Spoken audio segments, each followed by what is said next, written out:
Alors, le premier article, ça va être un article assez long sur l'armée. Je suis tombé sur ça, un article de Michel Goya, que je ne connaissais pas.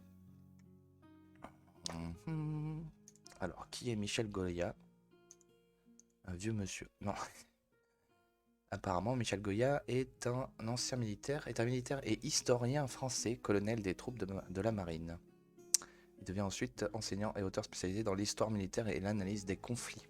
Ok, donc ça va m'intéresser parce que on a vu pas mal de choses sur la guerre. Bon, pas à fond, hein, mais notamment la vidéo que j'ai faite sur Emmanuel Todd et Henri Guénaud qui alarmait sur la Troisième Guerre mondiale et qui euh, essayait d'être plus pragmatique. Donc là, je me disais que ça pourrait être intéressant d'approfondir sur l'armée, voir qu'est-ce qui se passe. Qu'est-ce que c'est que cette histoire de l'armée? Notre armée française, je ne sais pas si c'est exactement sur ça.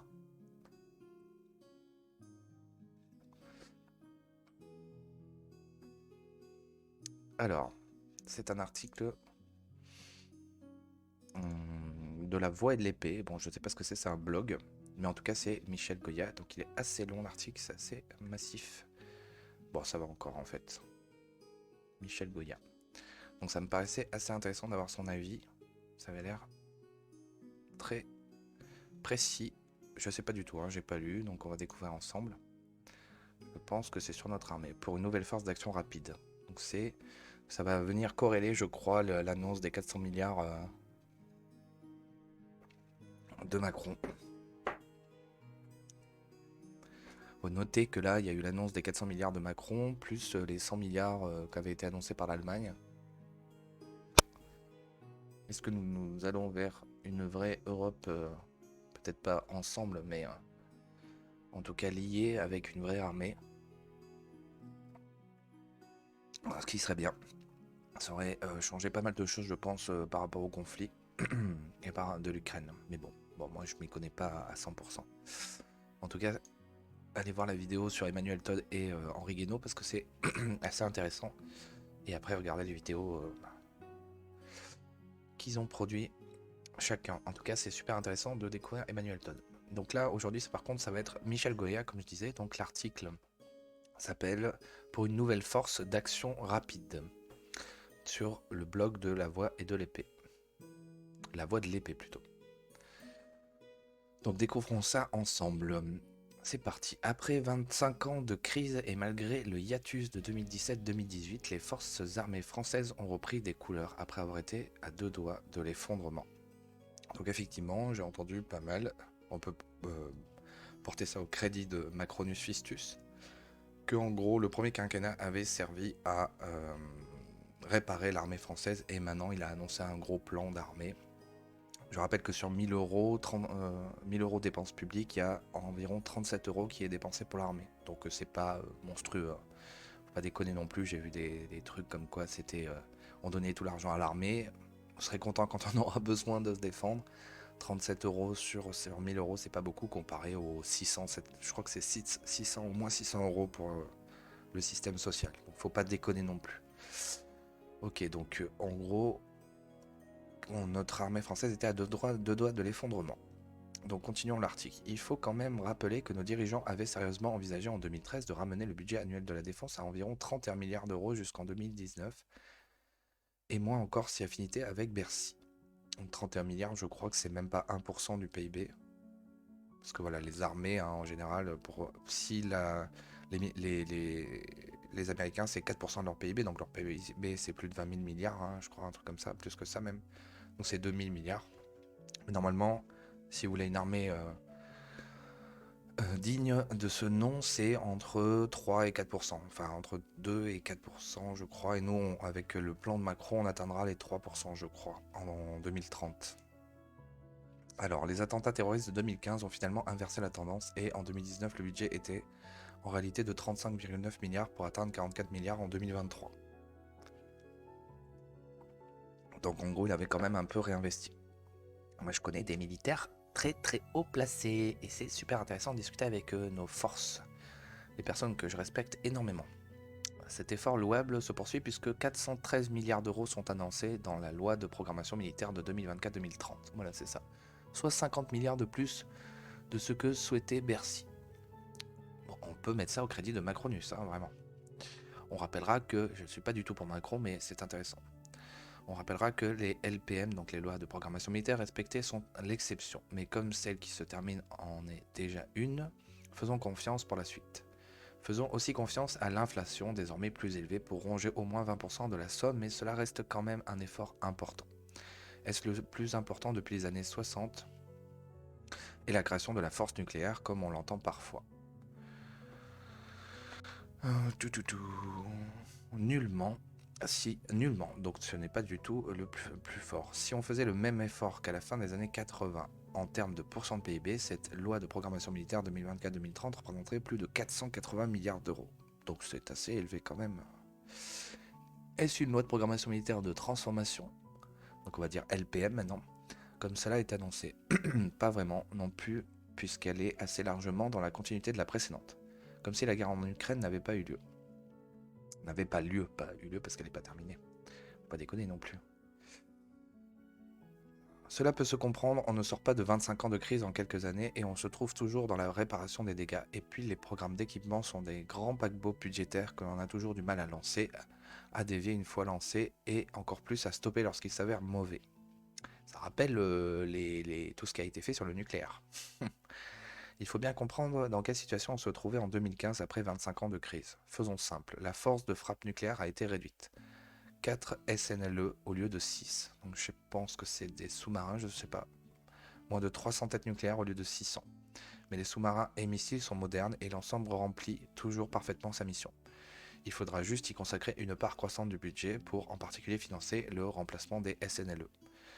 Et donc alors dans les 400 milliards, est-ce qu'il y a la petite entreprise là qui faisait les pièces ou alors toutes les problématiques de turbines nucléaires et tout ça, je sais pas, j'en entends pas parler. Peut-être qu'il va en parler le monsieur là.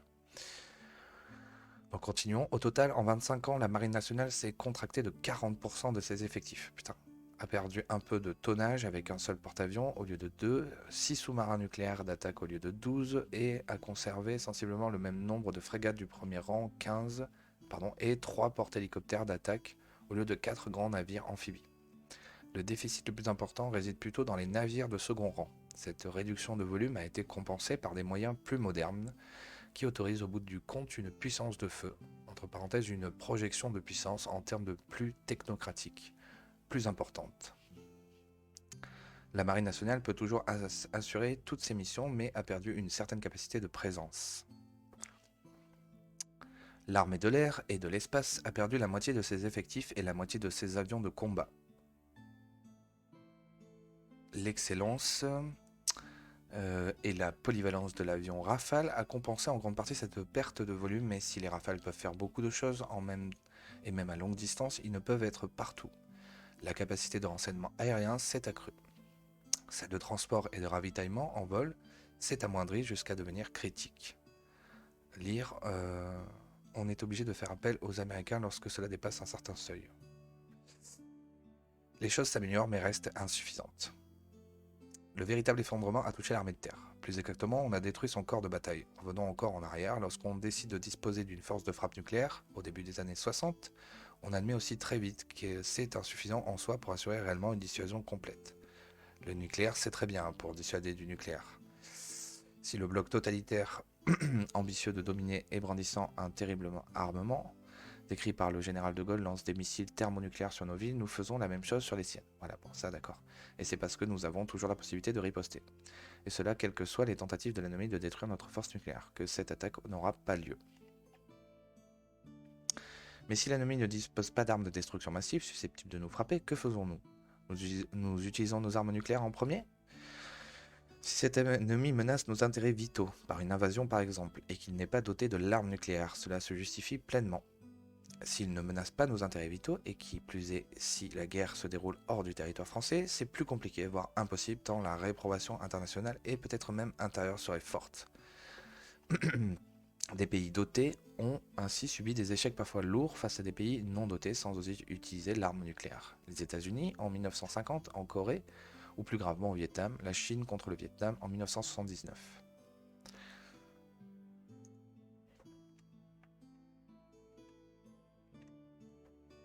très intéressant tout ça. Si les enjeux vitaux sont menacés par une puissance nucléaire, frapper en premier en étant certain d'une riposte de même nature est également très délicat. Valéry Giscard d'Estaing admettra dans ses mémoires qu'il aurait encore préféré une France occupée par les soviétiques dans l'espoir que cela soit provisoire comme en 1940-44 plutôt que de détruire par des échanges nucléaires. Ok. C'est essentiellement pour éviter autant que possible d'être placé devant le dilemme de l'emploi en premier ou du renoncement que l'on a formé aussi à côté de la force nucléaire, un corps de bataille constitué de la première armée française et de la force aérienne tactique. En 1984, on regroupera également toutes les grandes unités terrestres sur le territoire métropolitain n'appartenant pas à la première armée dans la force d'action rapide, phare. La phare, formée de divisions légères et alors destinée à venir renforcer très vite le corps de bataille en Allemagne en cas d'attaque du pacte de Varsovie. En 1989, la première armée et la phare regroupent ensemble 82 régiments de mêlée infanterie-cavalerie ou d'hélicoptères d'attaque prêts à entrer en action en quelques jours au complet à nos frontières.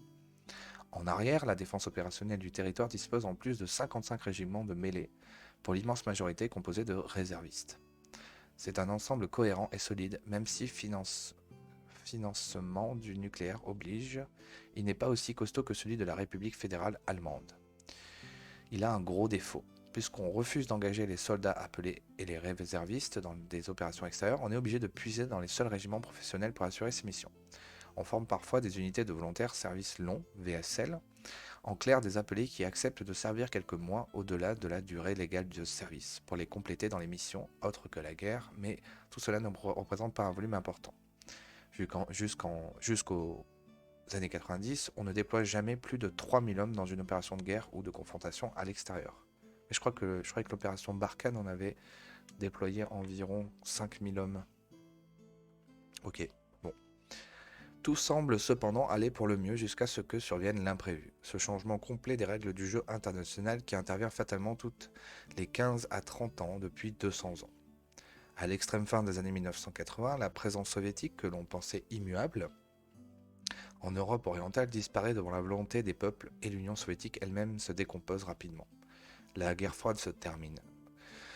Le Conseil de sécurité peut à nouveau prendre des décisions comme par exemple condamner l'invasion du Koweït par l'Irak en août 1990. Les États-Unis peuvent désormais prendre la tête d'une grande coalition et déplacer en Arabie Saoudite le corps de bataille qui était déployé en Allemagne face au pacte de Varsovie, plus de nombreux autres renforts.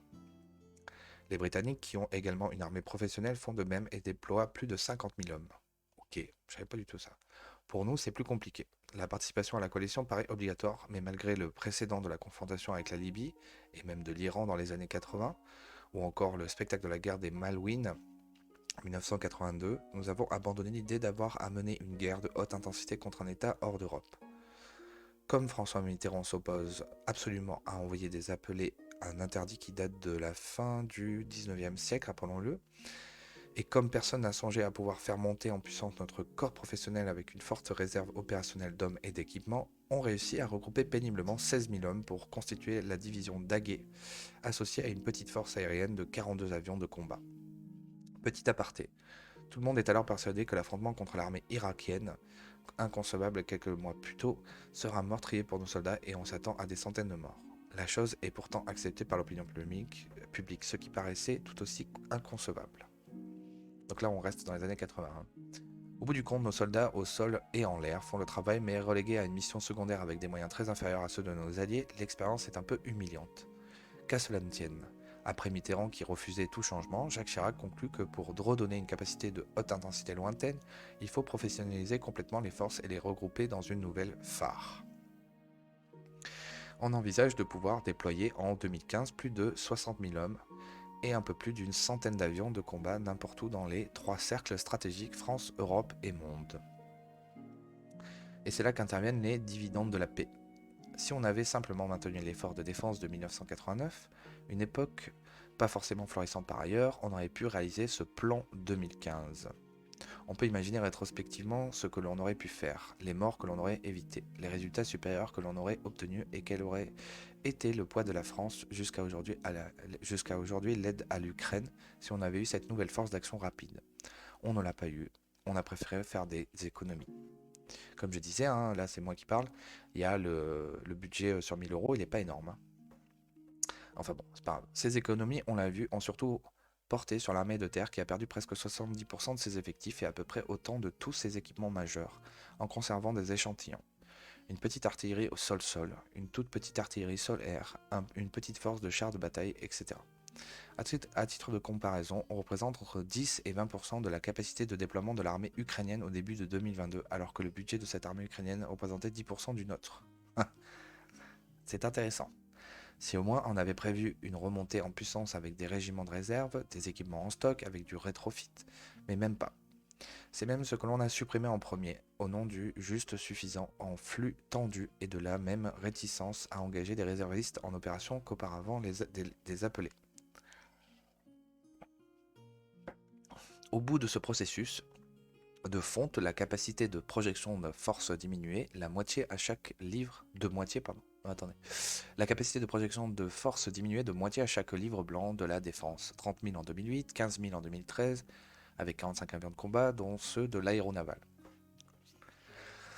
Autrement dit, on est revenu à la situation de Daguet. Après s'être lamenté à l'époque sur la position secondaire de nos forces à la dépendance et la dépendance aux Américains, qui eux ont continué à faire un effort sérieux de défense. Tout ça pour ça. Le pire est qu'à l'époque, derrière Daguet, il y avait le reste de la phare et tout le corps de bataille. Désormais, il n'y a plus qu'un équivalent de Daguet. Au lieu des 82 régiments d'actifs et les 55 régiments de réserve de 1990, on est maintenant sur d'équiper complètement 6 structures équivalentes. Peut-être le double en s'arrachant les cheveux comme on l'avait fait pour Daguet. Bien putain, en cherchant surtout cette fois les équipements réellement disponibles derrière les chiffres de dotation, car oui, non seulement on a moins d'équipements qu'à l'époque, mais leur disponibilité réelle est également très inférieure. Trop vieux pour certains, trop sophistiqués pour d'autres, et de toute façon passer de sous-systèmes pour les équiper tout en même temps, sans même parler de les alimenter en munitions sur une durée supérieure à quelques semaines. Ah mais là en fait c'est vraiment dans le détail le coup de... On a 3 jours de munitions quoi. C'est la catastrophe quoi. 10% de la capacité ukrainienne, c'est quand même énorme. Soyons clairs, il n'y a pas eu beaucoup de réflexion approfondie derrière cette destruction transformée en transformation. On considère rapidement dans les années 1990 qu'il n'y a plus de menace sur nos intérêts vitaux hors la menace nucléaire et qu'on ne sera donc plus jamais placé devant le dilemme du tout ou rien. Eh ben non, c'est faux, parce que le monde il est dur et que c'est pas ça, c'est pas le monde de bisounours. C'est évidemment une insulte à l'histoire. Petit florilège d'avant-guerre mondiale. En 1999, le jeune Winston Churchill écrit qu'il ne connaîtra jamais la gloire militaire, qu'il n'y aura plus de guerre en Europe. En 1910, Norman Angell publie La Grande Illusion, un essai dans lequel il explique que toute grande guerre est impossible entre États modernes aux économies interdépendantes. Eh ben putain, c'est alors une opinion communément admise. En 1925, les accords de Locarno normalisent les relations entre l'Allemagne et ses vainqueurs de 1918. Et à ce moment-là, il y avait Bainville qui avait tout expliqué qu'il y aurait la Deuxième Guerre mondiale, hein, apparemment, en 1920, je crois. 3 ans plus tard, toutes les nations du monde signent le pacte de Kellogg's non, Kellogg, qui met la guerre hors la loi. La guerre hors la loi. Il y a des trucs comme ça en fait. En 1933, Norman Angell publie une nouvelle version de La Grande Illusion où il réaffirme la folie que représenterait une nouvelle guerre mondiale. Il obtient même le prix Nobel de la paix pour cela, mais mort de rire quoi. Cette année-là, alors qu'Adolf Hitler arrive au pouvoir, la France réduit son budget militaire. En août 1939, le capitaine Boff publie un article sur le thème de la paix et guerre. On ne parle pas encore de guerre hybride ou de confrontation, mais c'est la même chose et c'est plutôt bien vu. Il conclut en revanche qu'il n'y aura plus de guerre en Europe. Les horizons possibles sont toujours victimes d'obsolescence programmée. J'ai l'impression qu'on m'entend pas beaucoup quand même. J'espère que juste mon micro il est quoi? Il est PC là? Non, c'est tout à fond. Bon, 1, 2. Si, ouais, je pense qu'on m'entend bien. Bon, désolé, pour vrai. Il conclut en revanche, donc il n'y aura pas de guerre hybride, mais cela l'avait plutôt bien vu. Il conclut en revanche qu'il n'y aura plus de guerre en Europe, bien sûr. Les horizons visibles sont toujours victimes d'obsolescence programmée. On dirait l'article de Gave qui parle de la destruction du monde et que il faut il faut pas les écouter quoi. C'est marrant. L'extrémistan dont parle Nassim Nicolas Taleb revient toujours là et à un moment où l'on ne l'attend pas, y compris éventuellement près de chez nous. Cela peut donner des choses inattendues positives, comme la fin de l'URSS ou du pacte de Varsovie, ou dangereuses comme le basculement d'une démocratie dans une dictature nationaliste, donc celle des Allemands. très très long cet article, comme j'avais dit. En réalité, même si c'est la fin de l'histoire, ou même si les intérêts vitaux ne sont pas en jeu, on peut être amené à mener une guerre contre un autre État ou une organisation armée de la puissance d'un État. En fait, ce qu'on a fait une fois tous les 4 ans, de 1990 à 2011, en affrontant successivement l'Irak, la République bosno-serbe, la Serbie, l'État taliban et la Libye. Avec un autre président que Jacques Chirac, on y aurait même ajouté l'Irak une deuxième fois. On peut ajouter aussi, et cette fois à coup sûr, la guerre contre Daesh qui mène, même s'il n'était pas un État en droit, en présentait toutes les caractéristiques lorsque l'organisation s'est territorialisée et a formé une solide petite armée. Donc oui, la guerre contre des armées puissantes est toujours possible puisqu'en réalité, on n'a jamais cessé de la faire. Pour autant, on n'a jamais cessé aussi pendant tout ce temps de réduire nos forces. Pour justifier ce paradoxe, on a sorti la carte magique projection de puissance, accompagnée peut-être de quelques petits raids de force spéciale pour faire moderne. En se contentant de lancer à distance des projectiles sur des gens, on peut obtenir la victoire sans grand risque à une époque de suprématie aérienne occidentale et sans utilité d'employer des forces terrestres. Oui, sauf qu'on a vendu nos avions à tout le monde, donc ça va être compliqué cette logique. Enfin bon. Le premier problème est que pour avoir un effet stratégique sur un ennemi, comme tous ceux de la liste évoquée plus haut, il a fallu non seulement des frappes précises, mais aussi beaucoup de frappes. Or, ce n'est pas avec les 45 avions de combat déployables en comptant l'aéronaval et une capacité de frappe aérienne de 10 à 15 projectiles par jour sur une durée de 6 mois, comme au Kosovo en 1999 et en Libye en 2011, que nous allons seuls faire plier un État ou même un proto-État. Les turiféraires de la projection de puissance oublient que dans ce cadre, ce sont les États-Unis qui ont seuls la masse critique pour faire quelque chose de très important en la matière. Dans les combats cités plus haut, nous n'avons été que des seconds, peut-être brillants mais surtout lointains. Que l'on doive augmenter notre capacité d'action dans le ciel est une évidence, mais dans tous les cas, ce ne sera jamais suffisant. Et c'est très très intéressant. J'avais pas pensé que ce serait aussi long, mais c'est très très intéressant. J'étais là, ce ne sera jamais suffisant. On oublie enfin aussi que le ciel seul, même massif, obtient rarement d'effets décisifs dans des combats au sol, qui prennent des villes, plantent des drapeaux, percent des dispositifs ennemis, occupent le terrain. Dans la guerre contre l'Irak en 1990-91, le mois de campagne aérien a fait des ravages dans l'armée irakienne, mais ce n'est pas ça qui l'a chassé du Koweït. Mais au moins à l'époque, on a eu le courage d'engager une division. Par la suite, nous n'avons plus eu de ce courage, à une échelle bien moindre, qu'en Afghanistan puis au Mali contre des organisations armées. Pour les gros ennemis, on a laissé faire les locaux, armée bosno-croate, UCK, Alliance du Nord, rebelles libyens, armée irakienne, kurdes, à la fortune de leur capacité militaire très aléatoire, ce qui avait souvent pour effet de prolonger les guerres.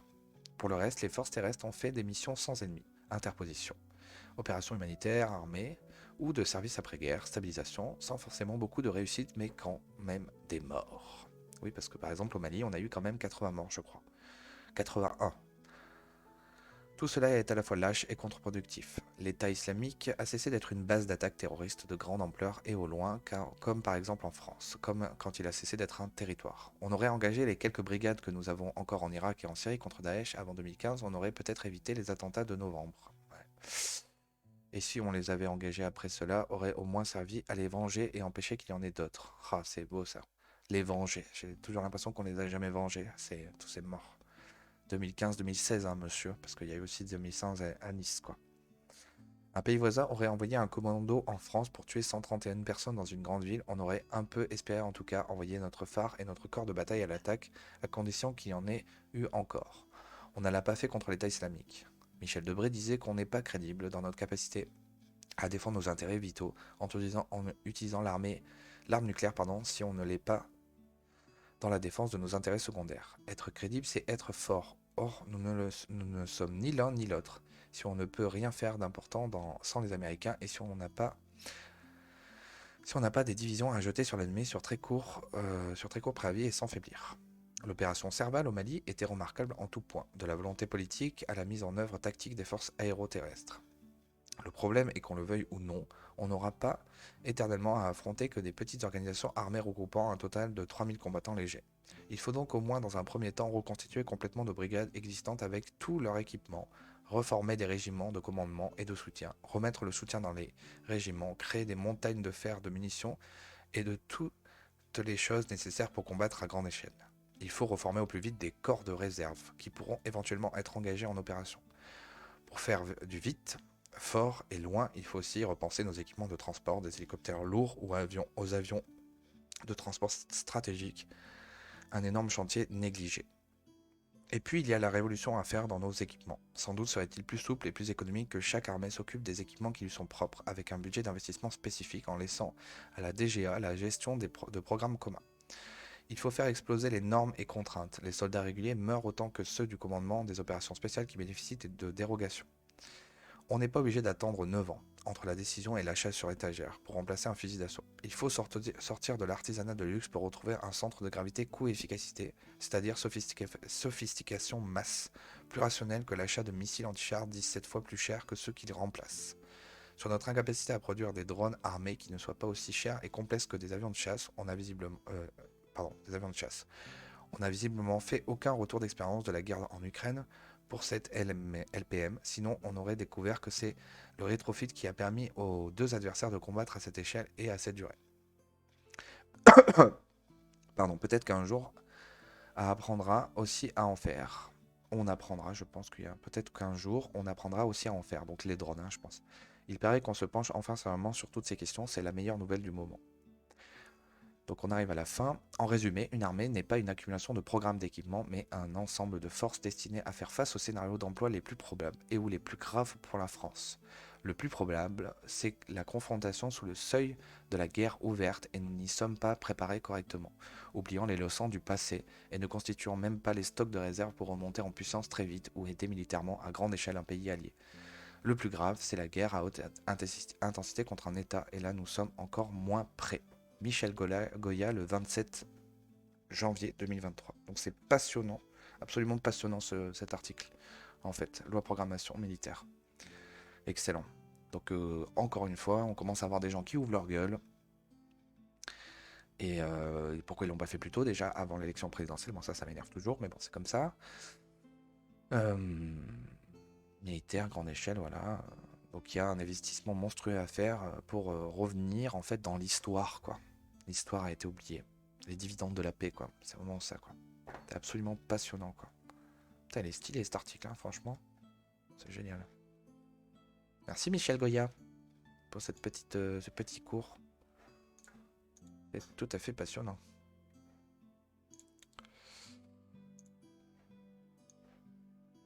Tac.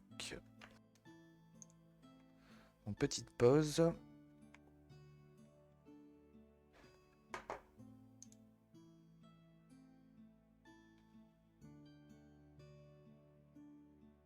Ok. Donc sur Twitch, ça a l'air de marcher correctement. Je vais faire une petite pause et sur... Qu'est-ce qui se passe sur Facebook, sur YouTube? Ah mais non, c'est juste que je suis pas d'accord. Bon, je fais juste une petite pause 2 secondes, je reviens. Ça a l'air d'avoir un peu bugué quand même, hein. Donc vraiment passionnant cet article de Michel Goya. Juste, j'avais mis ça de côté. L'OTAN envisage la guerre contre la Russie. Oui, les pays de l'OTAN envisagent une guerre contre la Russie. Dans une intervention à la télévision portugaise, le lieutenant-amiral Rob Bauer, président du comité militaire de l'OTAN, a demandé aux Occidentaux de transformer leur économie en économie de guerre. Il y a un plan d'intervention avec des troupes au sol au cas de débordement russe sur la frontière du territoire de l'OTAN. Le plus grave encore, un scénario plus offensif ne peut être interdit, dont plus extrait de l'émission 24 heures Pujadas, l'info en question avec le journaliste Quentin Bérichel. Alors ouais, en plus, là, par exemple, on devait potentiellement envoyer un bataillon de chars. Je sais pas si on dit bataillon de chars, une unité de chars. Et en fait, en gros, apparemment, dans l'OTAN, quand tu dois aider un pays allié, tu dois envoyer au moins 200 chars, en fait. C'est ça, et des troupes qui vont avec. Donc une cavalerie, hein, parce que les chars, c'est la cavalerie. Et en fait, nous, on a 224 chars. Donc en fait, si on envoie nos 200 chars, et ben en fait, on n'a plus de chars. Maintenant qu'on évoque cette petite phrase choc d'un des plus hauts gradés de l'OTAN et qui fait beaucoup de bruit, nous sommes prêts à une confrontation directe avec la Russie. Alors on va mettre tout le contexte qu'il faut autour de cette phrase. Il n'empêche, elle révèle sans doute l'existence d'un plan caché en tout cas d'un plan qu'on n'a pas évoqué, pas forcément caché, mais vous nous en direz plus. Non, mais parce que vous vous rappelez, on en a parlé il y a 15 jours. Mais justement, on va revenir sur ces déclarations. C'est vous qui nous avez mis la puce à l'oreille. Ce plan de l'OTAN, dont personne n'a parlé, qui engage les troupes occidentales au sol. Non, ça n'est pas une vue de l'esprit. Oui, ce plan existe, et vous nous direz, c'est bien le minimum, parce que tout s'explique par le contexte. D'abord, qui a prononcé cette phrase ? Dans quel environnement ? Voici les indispensables avec Quentin Verichel. Bonsoir Quentin. Bonsoir David, bonsoir à tous. L'OTAN prête à une confrontation directe avec la Russie. Qui affirme cela ? Eh bien, ces déclarations, on les doit à cet homme, le lieutenant-amiral Rob Bauer. Il a 60 ans, il est néerlandais. C'est surtout le président du comité militaire de l'OTAN, la plus haute instance militaire de l'Alliance, chargée notamment d'établir les stratégies de l'armée. Rob Bauer est donc le militaire le plus haut placé au sein de l'Alliance transatlantique. Et ce week-end, lors d'une interview donnée à la télévision portugaise, il prévient « L'OTAN est prête à faire la guerre à la Russie ». We are facing a threat, which is Russia, that is coming to us uninvited at a moment of their choosing. So we have to be much more ready. We have no time to prepare because it is up to them when they come. We are ready to a direct confrontation with Russia. We are. Voilà pour cette phrase. Rob Bauer ne s'arrête pas là, il délivre un autre... Parce que là, il disait, c'était en anglais. Lors d'une interview donnée à la télévision portugaise, il prévient « L'OTAN est prête à faire la guerre à la Russie ».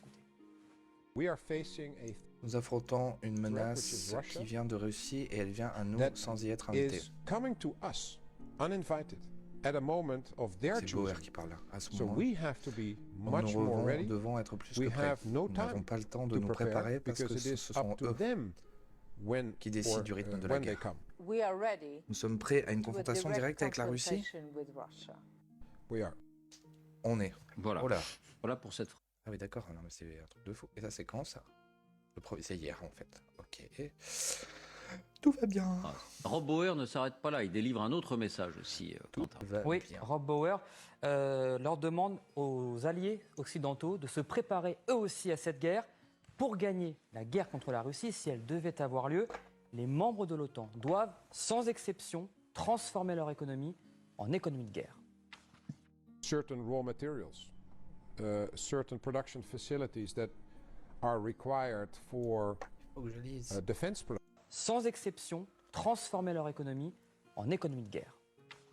Alors, Certain raw materials certaines matières certain premières, production certaines unités de facilities that production are doivent être required affectées au for domaine militaire plutôt qu'au domaine defense production civil. instead of for civilian production. Aux États-Unis, durant les 4 premières années de la Seconde Guerre mondiale, The Second World War, in the les Ford usines Ford ne factories, fabriquaient pas de voitures civiles, there was no civilian cars made, but only mais seulement des military véhicules production. We militaires. have to have this Nous debate devons avoir ce on débat de hiérarchie prioritization. des And that priorités. is Et d'une in certaine a manière, way, parler d'économie de guerre. talking about a wartime economy. Alors comment interpréter ces déclarations ? C'est un truc Est-ce de qu'elles fou. se situent dans une perspective offensive ou strictement défensive, c'est-à-dire si l'OTAN était attaqué, un des pays de l'OTAN était attaqué sur son sol par les troupes russes. Vous nous donnerez votre sentiment là-dessus, mais ce qu'on peut dire, Quentin, c'est qu'il y a bien dans les cartons de l'OTAN un plan d'intervention de troupes occidentales au sol contre la Russie.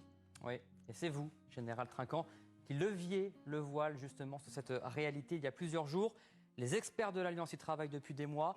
Depuis le 24 février même, vous nous expliquiez, l'OTAN prépare ses troupes au sol en cas de dérapage russe. C'est son devoir. Autrement dit, il est du devoir de l'OTAN de se préparer à un débordement russe sur le sol occidental. C'est chaud. Hein. D'ailleurs, depuis le début de la guerre, des dizaines de milliers de soldats supplémentaires ont été déployés sur le flanc oriental de l'OTAN, en Roumanie par exemple, ou encore en Pologne, dans les pays baltes, des pays voisins de l'Ukraine, mais également au nord, voisins de la Russie. Cet été, l'OTAN a également décidé d'augmenter sa force de réaction, autrement dit son armée, de 40 000 à 300 000 hommes. Le renforcement est aussi militaire. La France a par exemple positionné une douzaine de chars Leclerc en Roumanie et également 2 destroyers américains supplémentaires eux aussi, capables de tirer des missiles balistiques, vont également traverser l'Atlantique dans les prochaines semaines pour stationner en Méditerranée. Ça sent le Russie un peu quand même. La question est très importante, je vous la poserai aussi, Général Trinquant. Ce plan de l'OTAN est-il uniquement conçu pour riposter à une attaque russe, ou bien l'envoi de troupes au sol est-il envisagé dans un autre contexte, dans un contexte offensif? Pour le moment, on est clairement dans un contexte défensif, David. La ligne rouge serait que la Russie franchisse la frontière du territoire de l'OTAN, rappelle d'ailleurs Rob Bauer dans l'interview. Mais pour certains observateurs, un scénario plus offensif ne peut pas être totalement écarté. Gérard Haraud, par exemple, ancien ambassadeur de France aux États-Unis. Bon, bah, c'est tout à fait rassurant, hein, juste après avoir lu un article qui dit clairement qu'on n'a plus d'armée. Putain, et qu'il va falloir au moins 10 ans pour... Non, 7 ans pour la remettre en place. Ça fait pas plaisir.